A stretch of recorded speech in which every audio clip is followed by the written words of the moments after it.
নদীর মাঝে দুইটা নৌকা, একটা নৌকা গফুর মিয়ার, অন্যটা তার ছোট ভাই মোশাররফের। প্রতিদিনকার মতো তারা আজও মাছ ধরতে নদীতে আসে, কিন্তু বিপত্তিটা ঘটে ফিরে আসবার সময়। হঠাৎ প্রচুর ঝড় বৃষ্টি শুরু হয়, সাথে চলে বজ্রপাত। ঠিক তখনই গফুর মিয়ার নৌকাটি উল্টে যায় নদীর মাঝে, আর সে ছটফট করতে থাকে। আহ ছোট, আহ ইয়া, আহ আমাকে বাঁচা। আমি আ- আমি ডুবে যাচ্ছি। আমাকে বাঁচা ছোট।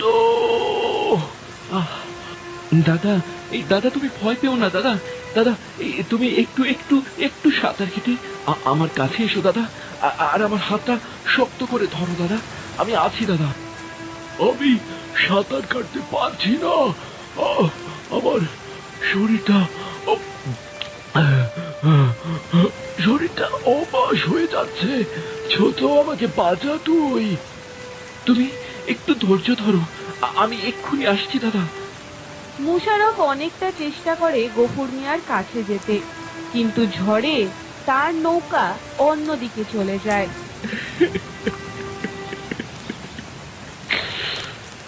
আমি পারলাম না ভাই, তোমার সাথে থেকে থেকে তোমাকে বাঁচাতে পারলাম না।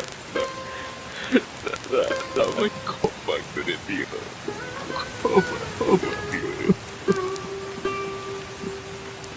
মোশাররফের নৌকা বাতাসে ধীরে ধীরে পাড়ে চলে আসে। এখানে আর কত সময় থাকবো? বাড়িতে যাই। জানি না ভাবি কে কথা করে বলবো আমি।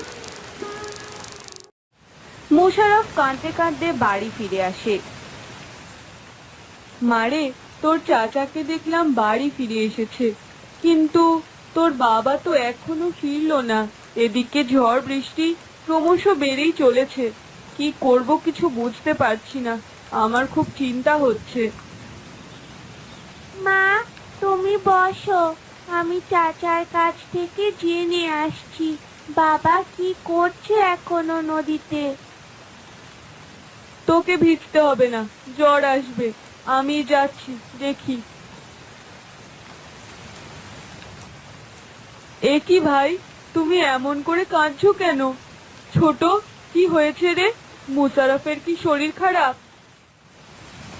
আসলে ভাবি হয়েছে কি, ভাবি সব শেষ হয়ে গিয়েছে। দাদা নৌকো বাতাসে উল্টে গিয়ে দাদা পানিতে ডুবে মারা গিয়েছে। অনেক চেষ্টা করেছি আমি, কিন্তু বাঁচাতে পারিনি। ঝড়ে আমার নৌকো ভাসিয়ে নিয়ে এসেছে। আমাকে ক্ষমা করে দিও, আমি কিছুই করতে পারিনি ভাবি।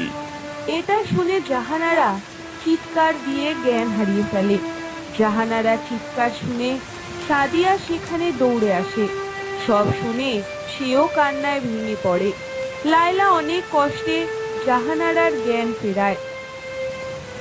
হে আল্লাহ, আমার সাথে কেন এমন করলে?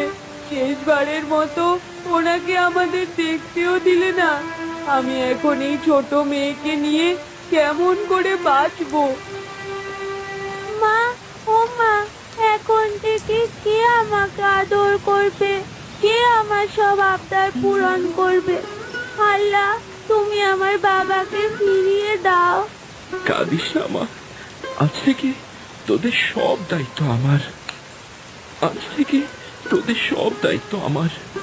বিধাতা কেন যে এত অল্প বয়সে আমার ভাইকে কেড়ে নিল জানি না। জাহানারা এবং সাদিয়া দুজনে মিলে অনেক কান্নাকাটি করে। এরপর কেটে যায় কয়েক মাস। জাহানারা এবং সাদিয়া এখন একটু স্বাভাবিক হয়েছে। একদিন লায়লা রাগী গলায় বলি ভাবি, এভাবে আর শুয়ে বসে কতদিন খাবে? ভাই মারা গেছে 3-4 মাস হয়ে গিয়েছে। শোনো, আমি এভাবে বসিয়ে বসিয়ে তোমাদের আর খাওয়াতে পারবো না।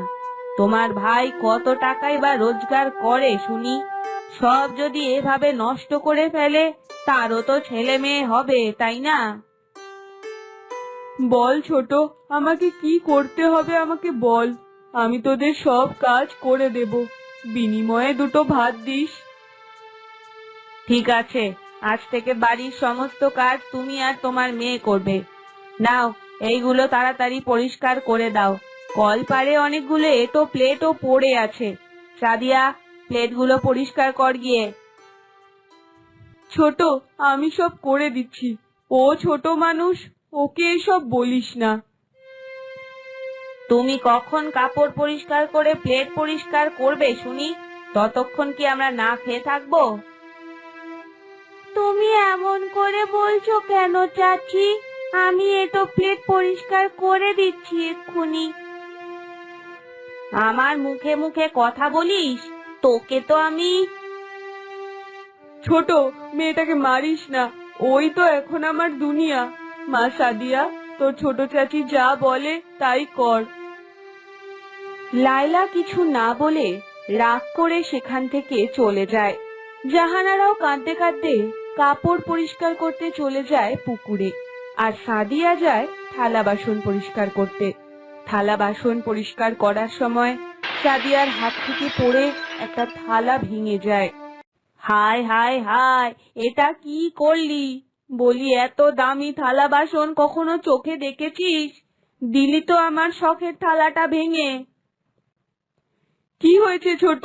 এমন করে বকছিস কেন মেয়েটাকে? কি হয়েছে আবার জিজ্ঞাসা করছো? বলি, দেখো, তোমার মেয়ে আমার থালা ভেঙে কি করেছে। মনে হচ্ছে থালাগুলো ওর মরা বাবা আমায় কিনে দিয়েছে। সাদিয়া, এটা কেন করলি? হ্যাঁ, একটু দেখে কাজ করবি তো। আর ছোট, মরা মানুষটাকে নিয়ে এমন করে না বললেও পারতি। মনে হয় কেউ মারা যায় না, তোমার স্বামী একাই মারা গিয়েছে। এত ন্যাকামো না করে তাড়াতাড়ি গোয়াল ঘর পরিষ্কার করো গে, যাও, গরুকে খেতে দাও দেখি। আর সাদিয়া, তুই গিয়ে রান্না কর। চাচি, আমি তো রান্না... কি, রান্না পারিস না তাই তো? বলি, আর কতদিন তোদের বসিয়ে খাওয়াবো? ঘরের কাজ এখনো শেষ হয়নি, খেতে তো ঠিক পারিস। লায়লার এমন ভয়ঙ্কর রূপ দেখে জাহানারা গোয়াল ঘরে চলে যায় গোয়াল ঘর পরিষ্কার করতে। সাদিয়া ভয় পেয়ে দ্রুত রান্না করতে চলে যায়। বলি, ওদের সাথে এমনটা না করলেও তো পারো। শোনো, তুমি কথা বলবে না, না হলে কিন্তু আমি বাপের বাড়ি চলে যাব। না না, তুমি যেও না দয়া করে, তোমার যা ভালো লাগে তাই করো। মুশারফ সেখান থেকে চলে যায়। অন্যদিকে সাদিয়ার রান্নার শেষে মুশারফ আর লায়লা খেতে বসে। ছোট, মেয়েটা যে সকাল থেকে কাজ করছে, ওকে দুটো ভাত দে ছোট। আমরা খেয়ে বেঁচে থাকলে তোমরা খাবে, তার আগে নয়। ইহ, বলি, কি রান্না করেছিস এটা? এই যে ভাবি, মেয়েকে তো কিছু শেখাতে পারতে। শোনো, তোমার মেয়ের জন্য আমি চাল নষ্ট করতে পারবো না, তোমাদের খেতেও দিতে পারবো না। বেরিয়ে যাও তোমরা আমাদের বাড়ি থেকে। ঠিক আছে ভাই, আজ থেকে আর তোমাদের আমাদেরকে খেতে দিতে হবে না, আমরা আমাদের বাড়িতে চলে যাচ্ছি। জাহানারা সাদিয়াকে নিয়ে তাদের বাড়িতে চলে আসে। সাদিয়া সারাদিন না খাওয়ায় ক্ষুধার জন্য কাঁদতে থাকে। এখন আমি খাবার কোথা থেকে পাবো মা? তোর বাবা বেঁচে থাকলে এত কষ্ট পেতে হতো না। ঠিক বলেছ মা। জাহানারা আর সাদিয়া যখন কাঁদছিল, তখন সেখানে একটা বুড়ি আসে। তার হাতে একটা ছোট্ট বাঁশের ঝুড়ি। কেন কাঁদছো মা তোমরা? আমাদের পৃথিবীতে কেউ নেই, মেয়েটা সকাল থেকে না খেয়ে আছে, ক্ষুধার জন্য ছটফট করছে। আচ্ছা, আমি তোমাদের একটা কাজ দিচ্ছি। এই নাও, এই বাঁশ ফলগুলো রাখো, এই বাঁশের ফল দিয়ে ফুচকা বানিয়ে বিক্রি করবে, দেখবে তোমাদের সব দুঃখ চলে যাবে। বাঁশ ফল হয় নাকি? হয় রে মা, যে বাঁশের অনেক বেশি বয়স তার ফল হয়। এটা দিয়ে কি ফুচকা হবে? হ্যাঁ হ্যাঁ হবে। এই বাঁশের ফলগুলো ঢেকিতে কুটে তারপর ফুচকা বানিয়ে বিক্রি করবে। আমার কাছে কিছু আলুও আছে, ধরো, ফুচকায় আলু লাগে।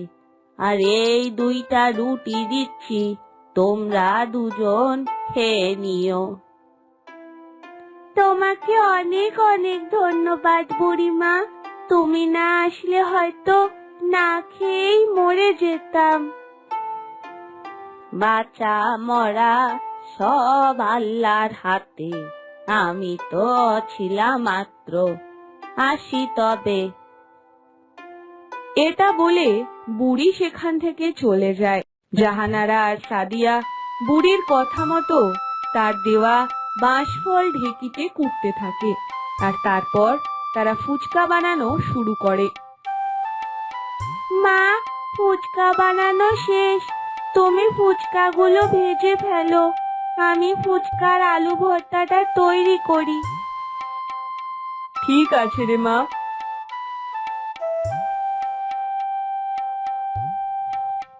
মা, ফুচকাগুলো তো খুব সুন্দর দেখতে হয়েছে। বাঁশফলের যে এত সুন্দর ফুচকা হয় তাই তো জানতাম না। আমাদের ঘরে তো তেঁতুল ছিল, আমি তেঁতুল গুলিয়ে নিয়ে টকের পানি তৈরি করে 2টো ফুচকা খাবো মা। হ্যাঁ ঠিক আছে, খা। কি সুন্দর খেতে হয়েছে, এত সুন্দর ফুচকা আমি আগে কখনো খাইনি। চল রে মা, এবার বিক্রি করতে যাই। ঠিক আছে মা, চলো। এরপর তারা ফুচকা একটা ঠেলা গাড়িতে করে বাজারে নিয়ে এসে বিক্রি করতে শুরু করে। ফুচকা নিবেন? ফুচকা, বাঁশফলের ফুচকা, দেখতে যেমন সুন্দর খেতেও তেমন সুস্বাদু। একবার যে বাঁশফলের ফুচকা খাবে সে কখনো এর স্বাদ ভুলতে পারবে না। বাঁশফলের আবার ফুচকা হয় নাকি? চলো তো খেয়ে দেখি কেমন খেতে। ভাবি, আমাকে 1 প্লেট ফুচকা দেন তো। আমাকেও দিন, ফুচকাগুলো দেখতে কিন্তু খুবই সুন্দর। নিন, আপনাদের দুজনের 2 প্লেট ফুচকা। আরে, এই কি সুন্দর খেতে এই ফুচকা, এটা তো কোনো সাধারণ ফুচকা নয়। বাহ বাহ বাহ বাহ, এটা তো সত্যি অনেক সুস্বাদু, এমন ফুচকা আগে কখনোই খাইনি। তোমাদের দুজনকে দেখে মনে হচ্ছে ফুচকা খেতে অনেক সুন্দর লাগছে, বলি আমাকে 1 প্লেট ফুচকা দেন তো। নিন ভাবি। আরে, এটা কি দিয়ে বানিয়েছো? এমন ফুচকা তো আমি কখনো খাইনি। বাঁশফল দিয়ে বানানো। বাঁশফল? আজ নতুন কিছু শুনলাম, তবে দারুণ খেতে কিন্তু ফুচকা, আমাকে আর 1 প্লেট দিন। শুনলাম এখানে নাকি ফুচকা বিক্রি হচ্ছে, এই কই আমাকে 1 প্লেট ফুচকা দিন তো। একটু দাঁড়ান, আমি আর মা সবাইকে ফুচকা দিচ্ছি। সাদিয়া আর জাহানারা একে একে সবাইকে ফুচকা বানিয়ে দেয়। সবাই ফুচকার অনেক প্রশংসা করে। একে একে সব ফুচকা বিক্রি হয়ে যায়। কেউ কেউ তো ফুচকা ভালো হওয়ায় টাকা বেশি দেয়। মা দেখো কত টাকা। এই টাকা দিয়ে আলু আর তেল কিনবো, আর আমাদের জন্য অল্প কিছু বাজার। তাড়াতাড়ি চল, আমাদের তো আবার বাঁশফল খুঁজতে হবে। ঠিক আছে মা। জাহানারা আর সাদিয়া মিলে আলু, তেল আর কিছু বাজার করে বাড়ি ফিরে আসে। বাড়িতে সমস্ত জিনিসপত্র রেখে তারা খুঁজতে শুরু করে বাঁশফল। অনেক খুঁজে জঙ্গলের ভেতর তারা কিছু বাঁশফল পায়। মা, এই বাঁশফল দিয়ে অনেক দিন চলে যাবে। হ্যাঁ রে সাদিয়া, ঠিক আছে, চল এবার বাড়ি ফিরে যাই। তারা বাঁশফল নিয়ে জঙ্গল থেকে বাড়ি চলে আসে। এরপর আগের মতোই বাঁশফল ঢেকিতে কুটে ফুচকা বানিয়ে ভাজে। অন্যদিকে সাদিয়া আলু ভর্তা আর তেঁতুলের পানি তৈরি করে আর তারপর বাজারে বিক্রি করতে যায়। তাদের ফুচকার দোকানে অনেক ভিড় হয়। জাহানারার বানানো ফুচকার সকলে প্রশংসা করে। এইভাবে বেশ কিছুদিন কেটে যায়। তাদের ফুচকার কথা গ্রাম থেকে শহরে ছড়িয়ে পড়ে। এক সময় আমরা না খেয়ে থাকতাম, আজ আমাদের কোনো কিছুর অভাব নেই। তোর বাবা বেঁচে থাকলে কত খুশি হতো এত সুন্দর বাড়ি দেখে। তোর বাবার স্বপ্ন ছিল এমন একটা বাড়ি বানানোর। মা, আমরা সফল হয়েছি। এক সময় চাচা চাচির বাড়িতে কাজ করে খেয়েছি, এখন আমাদের বাড়িতেই কাজের মানুষ আছে। একটু খাবারের জন্য কত কথা শুনেছি, এখন আমরাই গরিবদের সাহায্য করি। সব বুড়িমার বাঁশফলের কেরামতি।